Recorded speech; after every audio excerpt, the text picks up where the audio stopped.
Hello everyone. In this video, I am going to tell you what are the key areas that you should focus in modern history. Right? कि last जो 10 साल के papers को अगर हम देखें तो कौन से ऐसे एरियाज हैं जो मॉडर्न हिस्ट्री में स्टैंड आउट होते हैं। तो सबसे पहले तो मॉडर्न हिस्ट्री का सिलेबस देखिए आप। उसमें सिर्फ 5 एरियाज हैं जिन पे आपको फोकस करना है। पहला है क्या की इवेंट है, पर्सनैलिटी है, इशू है from middle of the 18th century to present, that is 1750 से जो लाइक लेट्स से 1947 तक जो की इम्पॉर्टेंट इवेंट्स हुए।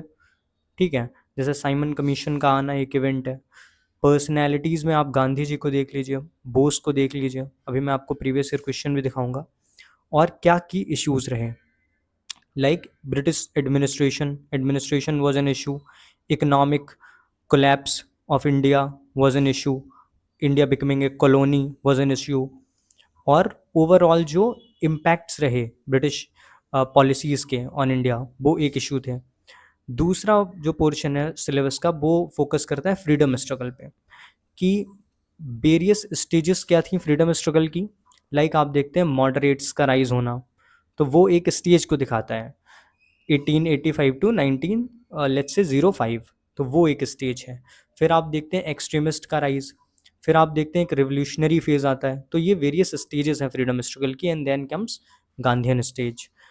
दूसरा है इंपॉर्टेंट कॉन्ट्रीब्यूशंस और कॉन्ट्रीब्यूटर्स। अभी आप देखोगे कि फॉरेन कॉन्ट्रीब्यूटर्स पे उन्होंने एक बार क्वेश्चन पूछा है कि what are the key foreign personalities who played a key role in India's freedom struggle, और क्या उनका कॉन्ट्रीब्यूशन रहा। लाइक कुछ लोगों ने सोशल इम्पैक्ट पे कंट्रीब्यूशन दिया है, सोशल सेंस में कंट्रीब्यूशन दिया है। इन्हीं बेसेंट जैसे लोगों ने क्या किया है कि नेशनल मूवमेंट में कंट्रीब्यूशन दिया है, फ्रीडम स्ट्रगल में कंट्रीब्यूशन दिया है। So this is what you should focus on. तो अभी हम देखते हैं लास्ट 10 ईयर में जो क्या उनका फोकस एरियाज उनके रहे हैं। तो सबसे पहले तो पर्सनैलिटीज से देखिए, 5 सेक्शन थे। पर्सनैलिटीज़ थी, इवेंट्स थे, इश्यूज थे, और कंट्रीब्यूशन और कंट्रीब्यूटर्स थे, और फेजेस थी। ये मोटा मोटा 5 टॉपिक्स हैं। तो पर्सनैलिटी से उन्होंने एक ब्रिटिश पर्सनैलिटी के बारे में पूछा था, लॉर्ड डलहौजी के बारे में 2013 में, कि in what sense he can be considered as the father of modern India. तो मतलब this kind of questions you can prepare. अब लॉर्ड डलहौजी पे एक पूरा पूरा क्वेश्चन क्यों पूछ लिया गया, क्योंकि उनका जो टाइम पीरियड है उसमें बहुत सारे रिफॉर्म्स आए, चाहे वो एडमिनिस्ट्रेटिव रिफॉर्म्स रहे हों, एजुकेशन रिफॉर्म्स रहे हों, सोशल रिफॉर्म्स रहे हों, और उनके जो ओवरऑल पॉलिसीज़ थी वो काफ़ी क्रिटिसाइज भी की जाती हैं। लेकिन अगर आप ब्रिटिश इंपीरियलिज्म के पर्सपेक्टिव से देखोगे तो आप पाओगे कि he was actually the founder of British, मतलब he consolidated the British empire in India. उनकी जो पॉलिसीज़ रहीं उन्होंने कहीं ना कहीं इंश्योर कर दिया कि British are going to rule India for centuries. Like उनके जो एडमिनिस्ट्रेटिव रिफॉर्म्स थे, रेलवे का जो इंट्रोडक्शन था, तो Lord Dalhousie in that sense मतलब उनके ऊपर एक क्वेश्चन बनता है। ऐसे पर्सनैलिटी में ऑब्वियसली महात्मा गांधी पे तो क्वेश्चन होगा ही होगा। आप देखोगे कि महात्मा गांधी एक रिपीटेटिव थीम है, ठीक है, कि how different would have been the achievement of Indian independence without Gandhi. तो गांधी की जो सेंट्रलिटी है पूरे नेशनल मूवमेंट में, उसी को लेके क्वेश्चन पूछा था।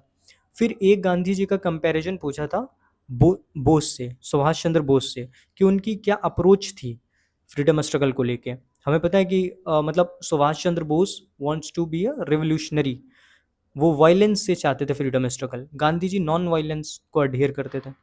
तो ये जो अब अगर आपको इनका ओवरऑल फ्रीडम स्ट्रगल को लेके अप्रोच का डिफरेंस बताना है तो आपको बहुत एंगल से बताना पड़ेगा। उनकी इकोनॉमिक अप्रोच क्या थी, पॉलिटिकल रिफॉर्म्स को लेके वो कैसे सोचते थे, जो नेशनल मूवमेंट का पर्सपेक्टिव है वो तो सबको पता ही है।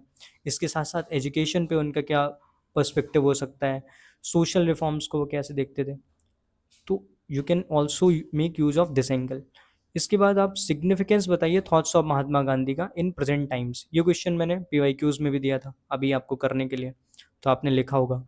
तो आप देख रहे हो कि पर्सनैलिटी में there is centrality of Mahatma Gandhi, right.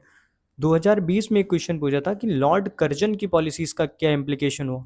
अभी डलहौजी की पॉलिसीज आर एक्चुअली पूछी गई थी क्वेश्चन 1 में, और वो भी उतने ही फेमस हैं जितने कर्जन फेमस हैं, रादर मैं कहूँ कि इनफेमस हैं हमारी मॉडर्न इंडियन हिस्ट्री के पर्सपेक्टिव से। तो कर्जन को हम बंगाल डिवीजन के लिए तो जानते ही हैं। इसके साथ साथ एक एजुकेशन को लेके एक यूनिवर्सिटीज़ एक्ट आया था, even though this was highly criticised, लेकिन आपको ये मेंशन करना चाहिए क्योंकि इसने कोशिश की थी कि जो यूनिवर्सिटीज़ हैं उनमें जो रिवोल्यूशनरी एक्टिविटी हो रही हैं फ्रीडम स्ट्रगल को लेके, उनको कर्व किया जाए। कुछ पुलिस और पैरामिलिट्री रिफॉर्म्स भी हुए थे इन्हीं के समय में।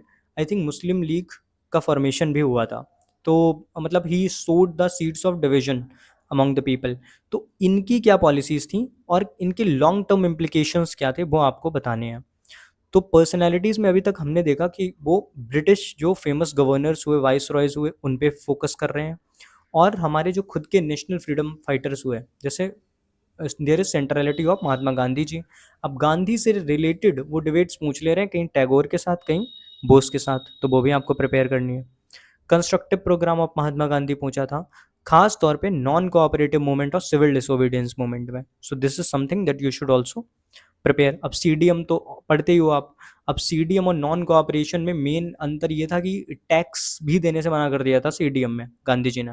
नॉन कोऑपरेशन वाज लेस, और उसमें जो नॉन कोऑपरेशन में महिलाओं का लेस पार्टिसिपेशन देखने को मिलता है। CDM was the first movement जब में महिलाओं का लार्जर पार्टिसिपेशन देखने को मिलता है। और इसका एक बहुत बड़ा एंगल ये भी था कि गांधी जी ने बहुत सारे कंस्ट्रक्टिव प्रोग्राम चलाए थे, जैसे खुद की एजुकेशन, इंडिजिनियस एजुकेशन, खुद की एम्प्लॉयमेंट देना, है ना, वो बैकयार्ड इंडस्ट्री में बिलीव करते थे। तो यही सब मतलब एक तरीके से कंस्ट्रक्टिव प्रोग्राम थे। नई तालीम, न्यू वे ऑफ एजुकेशन, वो ब्रिटिश एजुकेशन के खिलाफ थे क्योंकि वो मॉरल्स नहीं सिखाती थी, प्रैक्टिकल स्किल नहीं सिखाती थी, है ना। इट वाज मतलब producing the babus, right. But it मतलब एक तरीके से वो मीडिएटर्स को प्रोड्यूस कर रही थी, भारत की इंडस्ट्री को, भारत के इंटेलेक्चुअल कैपेसिटी को या साइंस को बढ़ावा नहीं दे रही थी। और गांधी जी उसके खिलाफ थे, ब्रिटिश एजुकेशन के। तो वही कंस्ट्रक्टिव प्रोग्राम में वो कोशिश करते हैं। 2023 में, which I think was just 2 years back, तो वहाँ पे महात्मा गांधी और रविंद्रनाथ टैगोर का वो पूछा गया था डिफरेंस। अब यही क्वेश्चन तो है ये बोस वाला, यहाँ पे 2016 में पूछ दिया बोस और गांधी की difference of approach for freedom struggle. और 2023 में क्वेश्चन पूछ दिया महात्मा गांधी और टैगोर के बीच की जो उनकी ओवरऑल अप्रोच है एजुकेशन और नेशनलिज्म के लिए। अब नेशनलिज्म की बात करोगे तो फ्रीडम स्ट्रगल आ जाएगा। लाइक जो टैगोर थे वो बर्निंग ऑफ क्लॉथ्स के अगेंस्ट थे, है ना। वो इंटरनेशनलिज्म में भरोसा रखते थे, वो इंडियन कल्चर और उसको प्रमोट करना चाहते थे, है ना। But he was not totally against western culture. Gandhi ji थोड़ा वेस्टर्न कल्चर का क्रिटिक देते हैं, तो वो आपको फोकस करना है महात्मा गांधी और रविन्द्रनाथ टैगोर के बीच में जो कंपैरिजन हुआ। तो ये पर्सनैलिटीज सेक्शन से ऐसे क्वेश्चन पूछ रहे हैं जहाँ पे सेंट्रलिटी है गांधी जी की, एटलीस्ट आप उनको प्रिपेयर करके चाहिए। उनके साथ जो मेजर डिबेट्स हैं, अब बोस के साथ उनका कंपैरिजन हो गया, टैगोर के साथ उनका कंपैरिजन हो गया, तो अब आप गांधी का कंपैरिजन किसके साथ कर सकते हैं? ओवरऑल रिवोल्यूशनरी जो एक मतलब तरीका था फ्रीडम के लिए, उसके साथ आप महात्मा गांधी का कंपैरिजन कर सकते हैं, है ना। महात्मा गांधी और कांग्रेस की अप्रोच में क्या डिफरेंस था वो देख सकते हैं आप, क्योंकि इवेंचुअली आई थिंक इन 1936 और 34 ही लीव्स कांग्रेस। फिर वो चाहते हैं कि ये कांग्रेस सिर्फ सोशल मूवमेंट के रूप में चलनी चाहिए। और जो ओवरऑल गांधी जी के व्यूज़ हैं इंडिया के पार्टीशन को लेके, आप उनको देख सकते हो, और जो कांग्रेस के लार्जर व्यूज़ हैं उनमें डिफरेंस दिखता है। अब इवेंट्स पे क्वेश्चन आते हैं, तो इवेंट्स में वो कौन कौन से इवेंट्स हैं जिन पे आपको मोस्टली फोकस करना चाहिए? 1857 of course is everyone's favourite, आपको दो लगातार क्वेश्चन दिख भी रहे हैं। 2016-19 ये एक ऐसा इवेंट है, सब प्रिपेयर करके जाते हैं कि इसके सोशल कॉजेस क्या थे और इसके पॉलिटिकल कॉजेस क्या थे, इमीडिएट कॉजेस क्या थे, है ना। तो ऑब्वियसली, लेकिन उन्होंने क्वेश्चन कैसे पूछा था कि explain how 1857 uprising was watershed in the evolution of British policies. कि 1857 की अपराइजिंग तो हुई, लेकिन उसके बाद ब्रिटिश पॉलिसीज कैसे चेंज हो गई।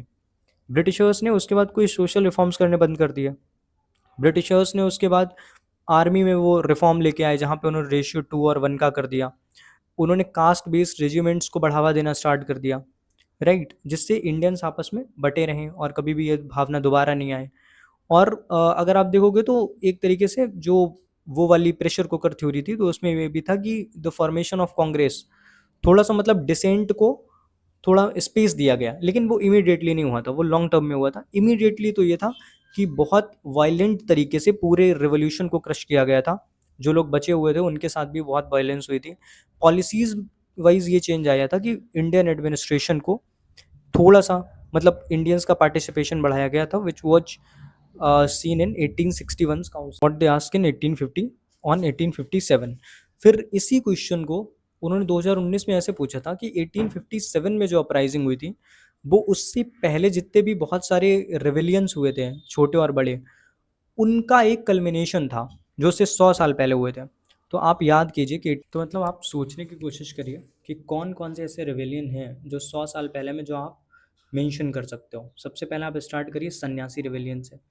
उसके बाद आप स्टार्ट करिए फिर जो जैसा वेल्लोर म्यूटनी हुई थी 1806 में आई थिंक और 1805 में, तो वो वैसे एग्जाम्पल आप दीजिए।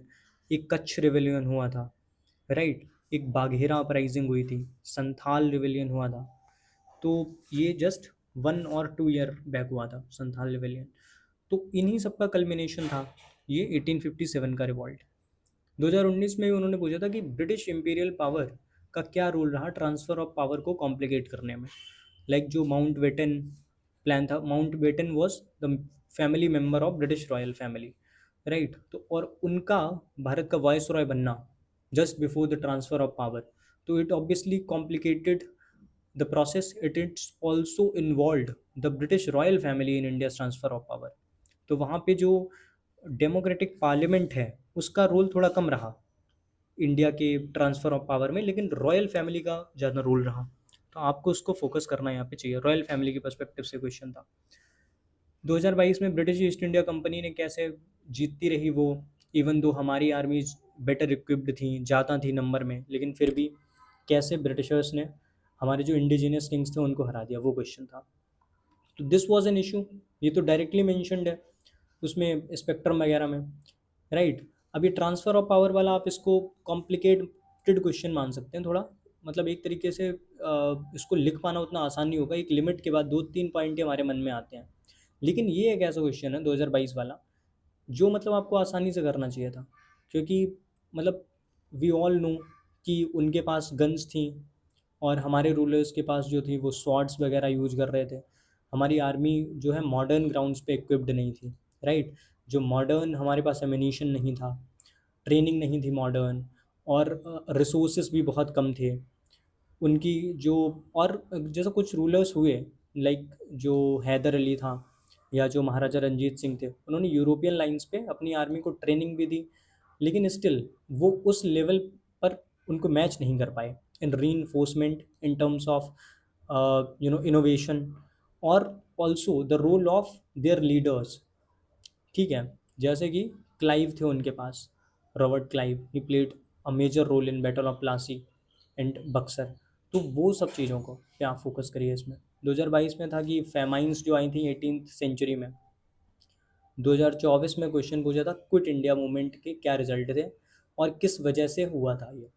तो अब आप देखिए इवेंट्स, तो इवेंट्स में क्या हो सकता है, नेवल म्यूटनी होगी, 1857 की अपराइजिंग होगी, पानीपत की वॉर होगी, फॉर्मेशन ऑफ द कॉन्स्ट, मतलब एक तरीके से कॉन्स्टिट्यूशन में जो गवर्नमेंट ऑफ इंडिया एक 1935 है वो एक इवेंट है।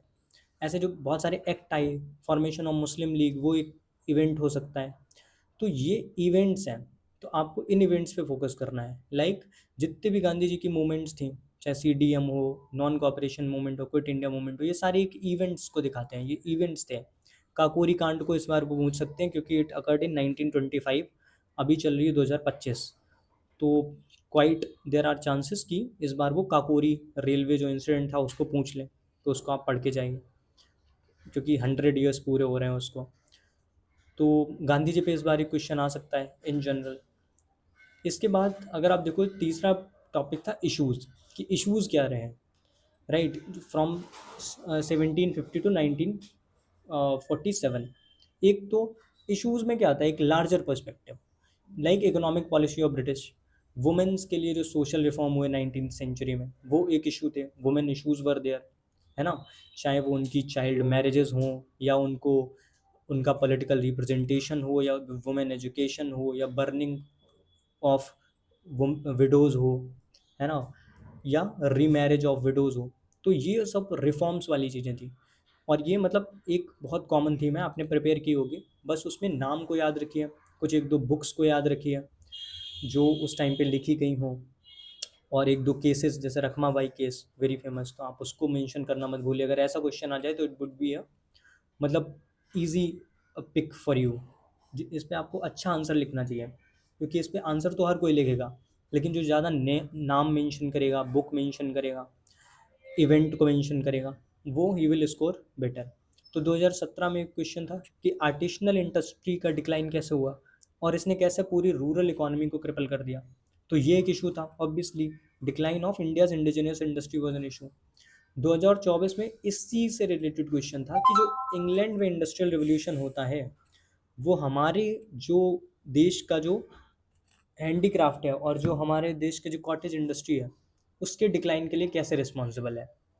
So this is something that was, मतलब एक तरीके से इसी क्वेश्चन से आप इंटरप्रेट कर सकते थे कि ऐसा क्वेश्चन फ्यूचर में आ सकता है, क्योंकि उन्होंने पहले भी पूछा है डिक्लाइन ऑफ आर्टिसनल इंडस्ट्री, और यहाँ पे भी डायरेक्ट पूछा है डिक्लाइन ऑफ हैंडीक्राफ्ट। तो this was pretty much on predictable lines.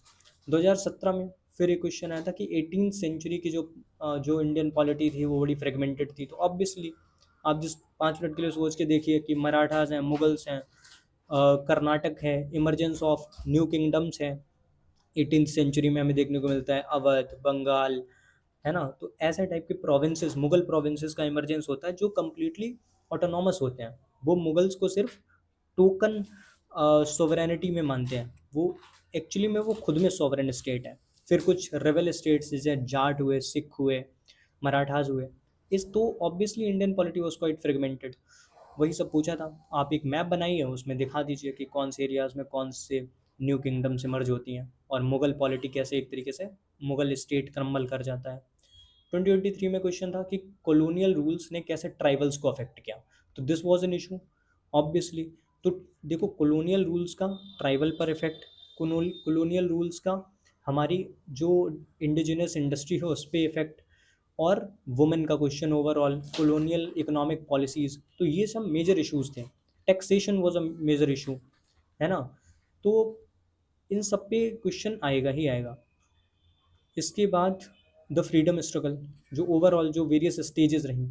अब इसमें आप देखिए कैसे वो सेम ही क्वेश्चन पूछा था 2019 में, उन्होंने पूछा था कि जो 19th सेंचुरी थी, examine the linkage between the 19th centuries Indian renaissance and emergence of national identity. ठीक है, आप समझिए कि 19th सेंचुरी में इंडियन रेनेसां हुआ, जिसमें हम देखते हैं कि इमरजेंस ऑफ राजा राम मोहन रॉय, ब्रह्मो समाज, प्रार्थना समाज, तो एक तरीके से न्यू स्टैंड ऑफ थॉट्स, जो एक वेस्टर्न इम्पैक्ट रहा, वेस्टर्न एजुकेशन का, वेस्टर्न सोसाइटी का, जो मूवमेंट ऑफ आइडियाज़ हुआ पोस्ट कोलोनाइजेशन, तो ये पॉजिटिव इम्पैक्ट था आप कह सकते हो कोलोनाइजेशन का, कि हमारी सोसाइटी ने खुद के जो लॉन्ग हेल्ड बिलीव्स थे उनको क्वेश्चन करना स्टार्ट किया, राइट। तो वहीं से ये क्वेश्चन पूछा गया था। अब 2020 और 2017 में एक ही क्वेश्चन था कि 1920s के बाद इंडियन जो फ्रीडम स्ट्रगल है वो थोड़ा ज़्यादा सोशलिस्ट टिल्ट उसकी होने लगी। बहुत सारे सोशलिस्ट लीडर्स का इमरजेंस हुआ, बहुत सारी सोशलिस्ट पार्टीज़ बनी, और जो सोशलिज्म था वो कोर बन गया इंडियन फ्रीडम स्ट्रगल का। 2020 में सेम क्वेश्चन था कि since the decade of 1920s national movement required ideological stand. तो आप देखते हो HSRA बनती है, हिंदुस्तान सोशलिस्ट रिपब्लिकन एसोसिएशन, है ना, रिपब्लिकन एसोसिएशन बनती है, all India trade union Congress बनती है। तो ये सब एक आइडियोलॉजिकल टिल्ट को दिखाते हैं। इंडियन सोशलिस्ट पार्टी बनती है 1934 के अराउंड, है ना। तो वो मतलब एक तरीके से दिखा रहा है कि जो इंडियन लार्जर फ्रीडम स्ट्रगल है वो अब सोशलिज्म की तरफ टिल्ट हो रहा है। Same question was asked in 2017 कि highlight the importance of new objectives that got added in the vision of independence since 20s of the last century. तो मतलब यहाँ पे भी 1920s है, यहाँ पे भी 1920s है, और क्या नए आइडियोलॉजिकल स्टैंड आए, उन्हीं आइडियोलॉजिकल स्टैंड की वजह से कुछ नए ऑब्जेक्टिव आए और उन्हीं पे आपको फोकस करना था। 2017 में सिंपल था कि भाई देखो, अब स्टेजेस पूछा है तो मॉडरेट्स और एक्सट्रीमिस्ट पूछेंगे ही पूछेंगे, क्योंकि वो दो इंपॉर्टेंट स्टेजेस हैं इंडियन फ्रीडम स्ट्रगल की। तो ये यहाँ पे क्वेश्चन था कि मॉडरेट्स फेल क्यों हो गए, जो उनके गोल्स थे, आइडियोलॉजी थी, वो लोगों को बता क्यों नहीं पाए, वो मासेस में उनकी जो भरोसा नहीं था मासेस में, उसके ऊपर ये क्वेश्चन था। 2021 में ये था कि rule of moderates prepare a base. अब यहाँ पे एक निगेटिव क्वेश्चन था कि मॉडरेट्स फेल क्यों हो गए, और यहाँ पे उसी को थोड़ा सा आगे बढ़ाते हुए पूछ लिया कि मॉडरेट्स का रोल क्या था एक बेस को तैयार करने में फॉर वाइटर फ्रीडम मूवमेंट। अब देखो मॉडरेट पे दो क्वेश्चन आ गए हैं, तो इस बार यू शुड बी प्रिपेयर्ड कि अगर अगली बार इस एरिया से वो क्वेश्चन पूछेंगे तो फिर वो क्वेश्चन एक्सट्रीमिस्ट पे होगा, राइट? कि क्यों। अब वो इसी क्वेश्चन को इस तरीके से फ्रेम कर देंगे कि वाई द एक्सट्रीमिस्ट्स इमर्ज्ड। ठीक है, मॉडरेट के फेलियर को वो एक्सट्रीमिस्ट से, मतलब जो लाल बाल पाल का इमरजेंस है एज पॉपुलर लीडर्स, तो वो क्यों हुआ, राइट? तो वहाँ पे इस बार अब क्वेश्चन आएगा तो वो एक्सट्रीमिस्ट फोकस्ड होगा। 2021 में क्वेश्चन था trace the rise of growth of socio religious reform. तो young Bengal Henry Vivian Derozio 1820s 1830s में वॉज अ फेमस स्कॉलर और professor I think Hindu college में कलकत्ता।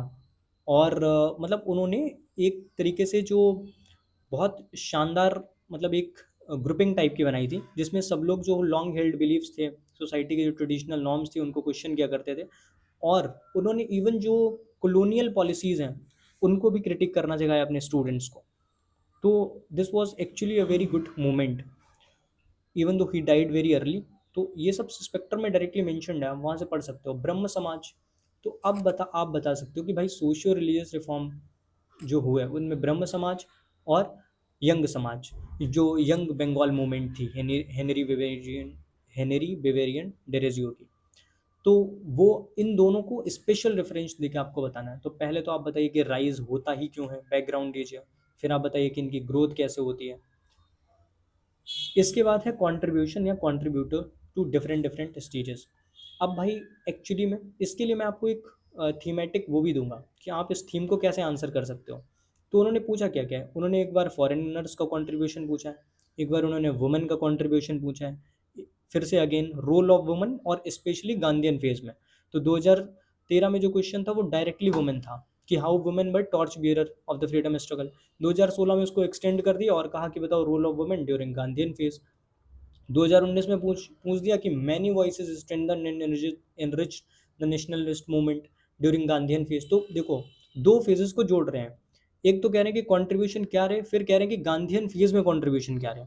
अब मैनी वॉइसेस में आप क्या करोगे, बहुत सारी वॉइसेस क्या थी, कुछ फॉरेनर वॉइसेस थी, वुमेन्स थे, क्योंकि गांधी जी का जो सोशल बेस था मूवमेंट का वो बहुत ब्रॉड था। उसमें पीजेंट्स भी आते थे, उसमें दलित्स भी आते थे। तो उन्होंने इंडिया की सारी सोसाइटल जो मतलब जितनी भी अलग अलग ग्रुपिंग्स थी, राइट, चाहे वो कास्ट बेस पे हों, रिलीजन बेस पे हों, या जेंडर बेस पे, उन्होंने सबको लेके एक कॉमन प्लैंक बनाया था फ्रीडम स्ट्रगल का। और उस पे उन्होंने भारत के फ्रीडम स्ट्रगल को आगे ले जाने की कोशिश की। तो ये यहीं पे आप मतलब दिखाइए कि कैसे वुमेन का पार्टिसिपेशन बढ़ा गांधी जी के समय, पीजेंट्स का पार्टिसिपेशन बढ़ा, कॉमनर्स का पार्टिसिपेशन बढ़ा, है ना? जो इंटेलेक्चुअल्स थे उन्होंने सपोर्ट किया, जो इंडियन इंडिजीनियस कैपिटलिस्ट लोग थे उन्होंने भी सपोर्ट किया, क्योंकि गांधी जी की ऐसी पर्सनैलिटी थी। अब इसके लिए आपको मैं एक वो देता हूँ टेम्पलेट। अगर ऐसा कभी पूछा जाए तो आप इंट्रो में लिखिए कि India's freedom struggle involve various sections of society जिनके सेक्रीफाइसेस ने इंश्योर किया ट्राइस्ट विद डेस्टिनी।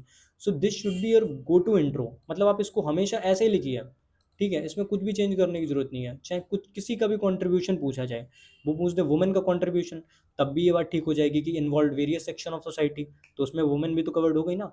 तो हुआ गया था कि वेरियस सेक्शन ऑफ सोसाइटी ने पार्टिसिपेट किया, जिसकी वजह से इंश्योर हुआ हमारा ट्राइस्ट विद डेस्टिनी इन 1947।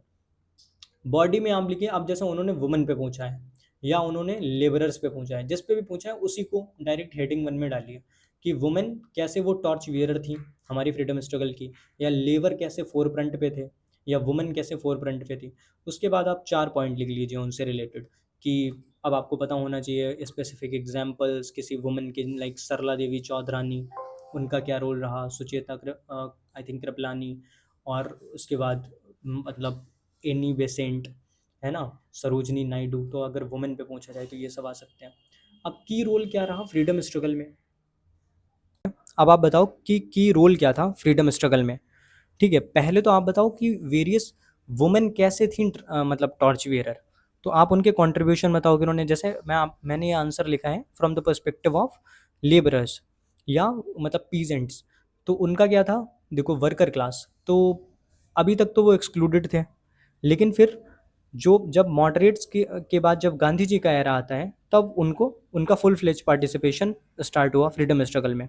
जैसे non cooperation movement 1920, Gandhi ji ने सबसे हेल्प ली थी, सबको सबका पार्टिसिपेशन इंश्योर किया था। फिर क्या हुआ, तो ये ऐसे टॉर्च बियरर थे, लाइक लेबरर्स ऐसे फोर फ्रंट पे थे कि ऐसे तो उनका पार्टिसिपेशन स्टार्ट हुआ। फिर उन्होंने खुद की उनकी कुछ ग्रुपिंग थी, जैसे all India trade union Congress, इसमें लाला जी का रोल, वो आप बताओ।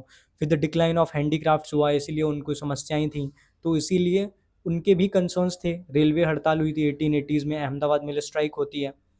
तो इस वजह से they were at the forefront of freedom struggle. या ये 3-4 पॉइंट में आपने इंश्योर कर दिया कि वो कैसे फोर फ्रंट पे थे। अब आप बताओ कि उन्होंने की रोल क्या निभाया, उनका रोल क्या था उस। अब एक तो वो आगे थे, फिर उनका रोल क्या था, तो वो ऑर्गेनाइज हुए स्ट्रांग लीडरशिप के अंदर, उन्होंने मास स्ट्रगल इंश्योर किया, जिससे ब्रिटिश एडमिनिस्ट्रेशन को बहुत सारे चैलेंजेस आए। ठीक है, तो जैसे NCM 1920, CDM 1930, Lala Lajpat Rai as president of AITUC, उनकी जो अप्रोच थी यूनिटी और कोऑपरेशन की, राइट। तो उसने क्या किया, जो क्लास डिवाइड एग्जिस्ट कर रहे थे सोसाइटी में, उनको ब्रिज किया।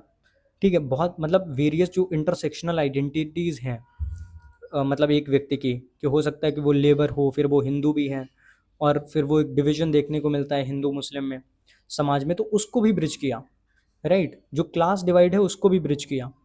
Non cooperation with oppressive British companies reduces their economic strength, तो उन्होंने नॉन कोऑपरेशन किया ऐसी कंपनीज के साथ जो उनको एक्सप्लॉइट कर रही थी। तो इस तरीके से उनका रोल था ब्रिटिश इकोनॉमिक, जो मतलब एक तरीके से कॉलोनाइजेशन था इंडिया का, उसको कम करने में।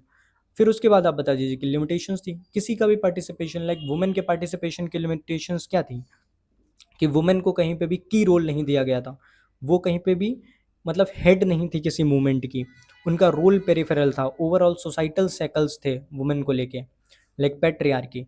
और उन्हीं सब के बेसिस पे आप एक कंक्लूजन लिख दीजिए कि यट, कि हालांकि ये 3-4 लिमिटेशन है, लेकिन फिर भी उनका जो कंट्रीब्यूशन है वो अनपैरेलल्ड है। अब ये भी एक यूनिवर्सल इंट्रो है, यूनिवर्सल कंक्लूजन है। ठीक है, आप इसको एज इट इज़ लिख दीजिए कहीं पे भी, कि चाहे किसी के भी बारे में पूछा जाए कि उनका कंट्रीब्यूशन रिमेन अनपैरेलल्ड इन सिक्योरिंग फ्रीडम, क्योंकि उन्होंने शैकल्स ब्रेक की, पैट्रियार्की की फॉर वुमेन, फार्मर्स, मतलब जो लेबर हैं उनके लिए आप यूज कीजिए कि they were the base of the movement, जिसने ब्रिटिश एम्पायर को शुक कर दिया, राइट। बी ओ अवर आज़ादी का अमृत महोत्सव to them, and with this line you can finish this answer, and with this line I am finishing this video. Thanks for watching.